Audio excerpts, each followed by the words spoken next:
Welcome back. I am David Ortiz, and today we are joined by an individual who is extremely popular in the liberty movement, and that is Tom Woods. Now, Mr. Woods is a Constitution expert. He's also a senior fellow of the Ludwig von Mises Institute. He's also creator of Tom Woods Liberty Classroom, and he holds a bachelor degree in history from Harvard and has a master's and PhD from Columbia University, so obviously a very distinguished individual. Mr. Woods, thank you so much for joining us here on InfoWars Nightly News. My pleasure, David. Now, Mr. Woods, you're a Constitution expert. However, poll after poll show that most Americans, frighteningly, know very little about the political system. What are your thoughts on the fact that Americans know so little about world affairs and their government? Well, of course, if you had an actually limited government, it really wouldn't matter if people were ignorant. If you think back to, like, say, the late 1830s, I bet almost nobody knew that Martin Van Buren was the U.S. president. It made no difference to them. He didn't have the ability to conscript them or to tax them through the income tax or do audits of them or any of these sorts of things that we take for granted now. There were no drone strikes going on.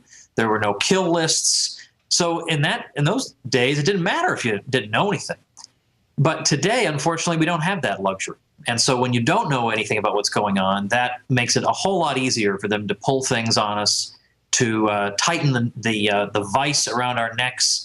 So unfortunately, you have to stay informed, and certainly about world affairs. Well, for one thing, you should know enough about what's going on in the world so that you don't get snookered by the U.S. government into going to war with whoever the Hitler of the month happens to be. You should know, in fact, if you want to find out what's going on in the world, read newspapers coming from countries other than the U.S. You might have some chance of getting the real scoop about what's happening. But it's precisely this widespread ignorance that the regime plays upon. It figures nobody's going to know what's really going on around the world, so we'll just wave the flag and exploit their patriotism on behalf of interests which are quite murky. Now, speaking of people who are authoritative, let's talk a little bit about President Barack Obama, and let's talk a little bit about his NDAA bill. It's one of the most controversial bills that has been signed in recent memory. In your opinion, is the NDAA bill, number one, constitutional? And do you think it will ultimately be struck down? Well, I don't think it's constitutional. And in fact, Obama has tried to deny that it says what it actually does say. He's tried to then say that, well, he personally himself forswears any authority over American citizens to detain them indefinitely. But even if we could take him at his word, and you'll pardon my cynicism that I think maybe we can't. Even if we could, well, who knows that whether or not future presidents would continue in his interpretive framework. So, no, I'm not convinced of the constitutionality of it. But whether it'll be repealed or struck down is another matter. But we've already seen one judge that initially took the view that this was unconstitutional, should be struck down. But the fact that something is unconstitutional does not guarantee you that it'll be struck down. I think that's the lesson of the past 70 to 80 years of U.S. history, that especially as time goes on and the government continues to do something over time, it begins to ossify into a sort of accepted practice. And then it becomes viewed as revolutionary to want to overturn it. So you have to just keep the heat on constantly. And one thing that has encouraged me is that around the country, even at the very most local level, you see in one place after another initiatives calling for the nullification of the NDAA, urging local sheriff's departments not to cooperate in the execution of the NDAA. And I think these are altogether to be encouraged and welcomed, these types of nullification movements. On my YouTube channel, I made a video called Nullify the NDAA. And this is the kind of thing where you can actually bring together people who, according to the traditional political labels, are supposed to dislike each other, people on the so-called left and the so-called right. Well, one thing they can sort of agree on is that probably it's not a good idea to have the power to throw American citizens into jail indefinitely. Like that's something we can kind of see as a problem. Now, you mentioned nullification. You were recently featured in a DVD, which we have on InfoWarsShop.com, but also I'm sure on your website, viewers can get it as well. It's called Nullification, the Rightful Remedy, and it focuses on the 10th Amendment. Tell us a little bit more about this amendment. Well, viewers of your program doubtless already know about the 10th Amendment, but maybe not everybody. And it's great that there's at least a sliver of the public that's knowledgeable enough about it. But when the Constitution was being ratified by the different states, one of the most frequently heard objections wasn't just generally that it was missing a Bill of Rights, but specifically that it lacked an amendment that would guarantee the right of self-government to the states, that the states didn't want to go back to exactly the same situation they had when they were colonies, and they could be dictated to by an outside entity. Well, they didn't want to do that. Even just because this outside entity spoke with a different accent, they still didn't want to be told what to do. So the 10th Amendment basically guarantees the self-governing rights of the states, that the United States is basically a collection of societies. And if you look in the Constitution, you'll notice that the Constitution always refers to the United States in the plural. So it will say the United States, and then we'll use a plural form of the verb, because the emphasis is on the fact that the U.S. is a group of individual self-governing societies. And that's what the 10th Amendment is about. And nullification, which was Thomas Jefferson's idea, is just the logical flip side of the coin of the 10th Amendment, which is that if the federal government tries to exercise a power that the states never delegated to it, then the states have to be able to tell it to go take a hike. We never gave you this power, so what right do you have to be exercising it? This is the sort of thing that you're right, there's a wonderful documentary that you can get through your store. And then I wrote a book in 2010 called Nullification.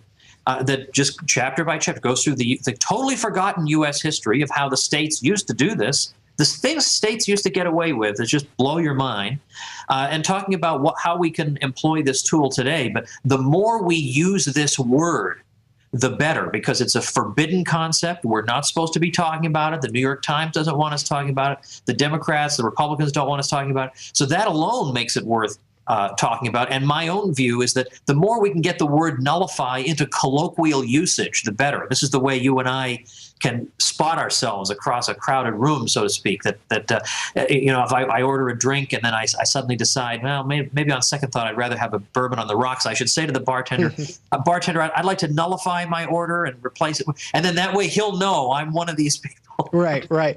Now, Mr. Woods, I mean, this is clearly stated in the Constitution. I mean, it's right there. There have been critics of this amendment. What is their argument? And also, are states taking advantage of this amendment? Well, there are people who try to dispute the 10th Amendment. They have an uphill battle. And the argument that they've made, for example, the argument that the U.S. Supreme Court made in the early 1940s was that the 10th Amendment really doesn't have any substantive value. It doesn't have any substantive content. It's just like it's a tautology. In other words, it's just like the statement, all bachelors are unmarried. Well, that doesn't really tell us anything. That just defines the word bachelor.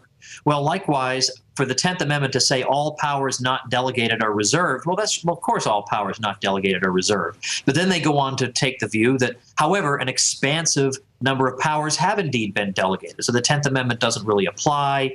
And it really is, they say that we have exaggerated its importance. But Thomas Jefferson said the 10th Amendment is the cornerstone of the Constitution. The states were absolutely insisting on it. There was something almost exactly like it in the Articles of Confederation that preceded the 10th Amendment.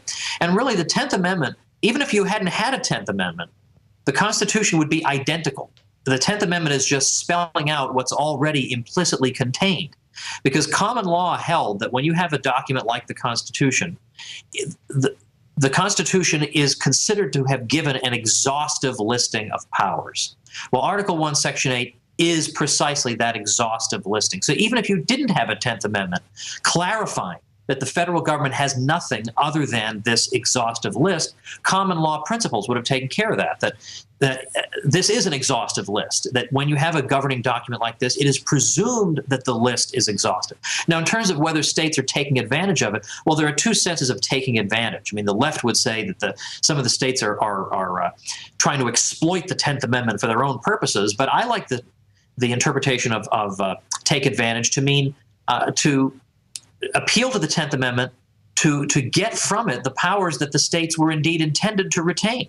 And I think, if anything, the states are not taking enough advantage of the 10th Amendment. They're not doing enough to assert the powers that are supposed to belong to them under the 10th Amendment until, that is, we started to see this modern nullification movement taking shape. Now, you won't hear nullification talked about on these so-called right-wing radio programs like Sean Hannity or Rush Limbaugh, they couldn't care less about the states reasserting themselves. Walter Williams on the Rush Limbaugh show will say it, but he's only the fill-in host. But this is the sort of thing we cannot talk about this enough, because obviously the federal government is just not going to limit itself, and it just doesn't matter what you do. You can have all the petitions you want. They're not going to listen to you. You can appoint justices. Doesn't matter.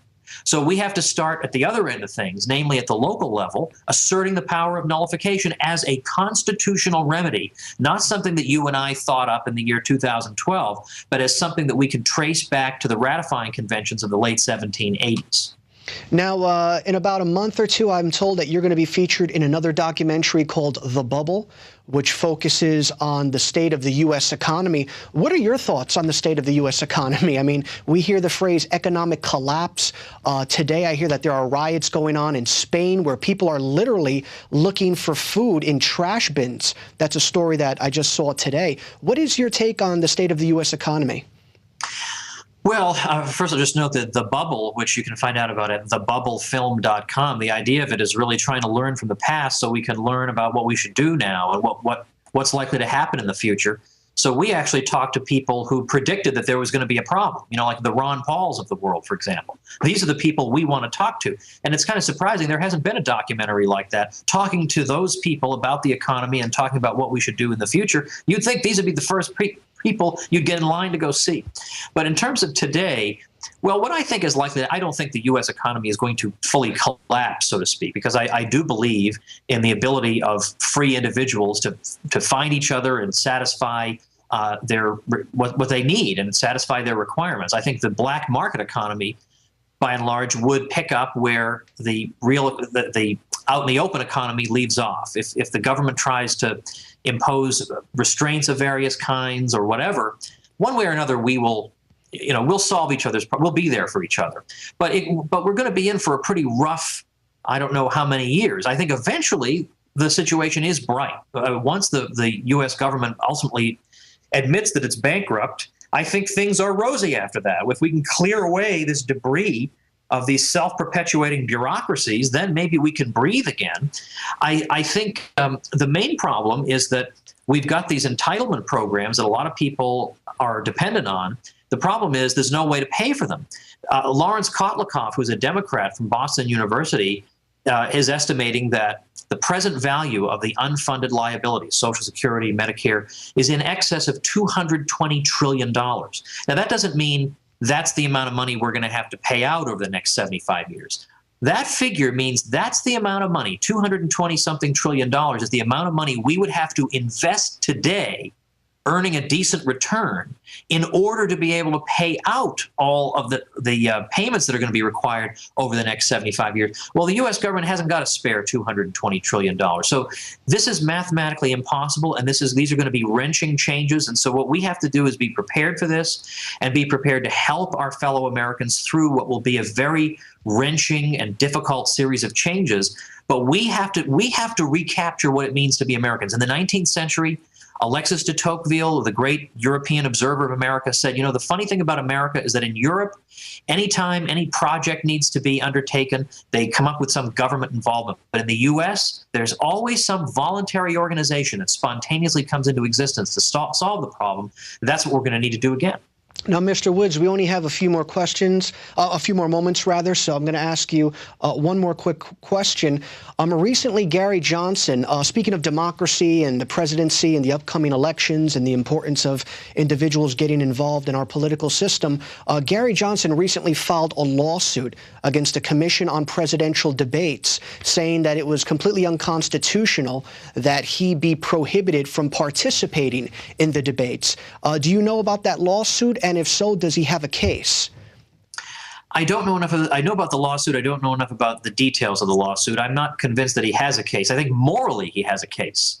I'm not sure that legally he has a case. And unfortunately, as we know, that's not always the same thing. If I were Gary Johnson, though, I would do everything at my disposal. I've got the internet. I've got a ways to reach the public that we never had up till very recently. And at every presidential debate, I would have a huge event right out in front, as close to the event as the authorities would allow me to get. I get as many of my supporters there as possible. I would answer all the questions that are being asked, but I do it right out there. I would try to overshadow the event. I would just constantly doing these things. I mean, publicity stunts. I mean, be creative, for heaven's sake. Get out there and do something. I would be as tough as nails on this publicly. So you're saying that legally the two-party system can prevent third-party candidates, fourth-party candidates from participating in the process? I'm saying that morally they ought not to, but I don't see that there's any requirement that says that anybody, that the Commission on Presidential Debates is required to obey what you or I might want to see. I would love to see somebody other than the two clones up there to expose to the American public that the system is a fraud. But precisely because that's what the effect would be, it would expose the system as a fraud. They've rigged it so that that can't happen. But I don't see that there's any constitutional requirement. The Constitution doesn't even envision presidential debates occurring. So I'm not really sure that there is a legal case, but as I say, there's a pretty strong moral case. But regardless of how the case turns out, he ought to be out there screaming at the top of his lungs, figuratively speaking, and reaching the American public, and not just being, hey, look, I want to have this tax and they want to have that tax. The Gary Johnson message ought to be, I want to abolish, smash, shut down. I want to be a cog. I want to stop everything that's going on in this regime, foreign and domestic. It is a threat to the American public. It is absolutely opposed to the welfare of the American people.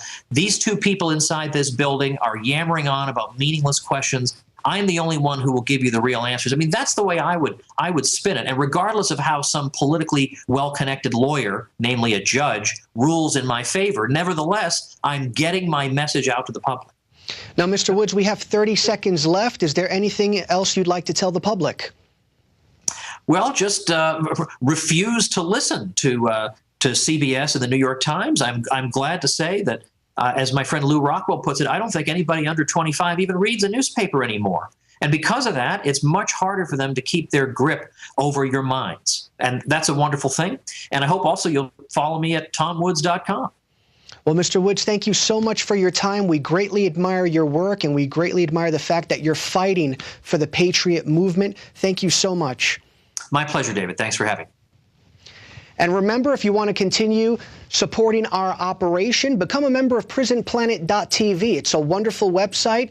It's less than $6 a month, and you'll get a lot of programming on that website. You'll get to see Alex's show live. You'll get to see his documentaries in HD, Alex rants, free ebooks.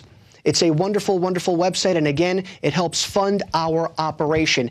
And in just a minute, we will air part 2 of an interview that Alex conducted with Steve Schenk of eFoods Direct. It's titled Secrets of a Food Insider. We'll be right back in a moment.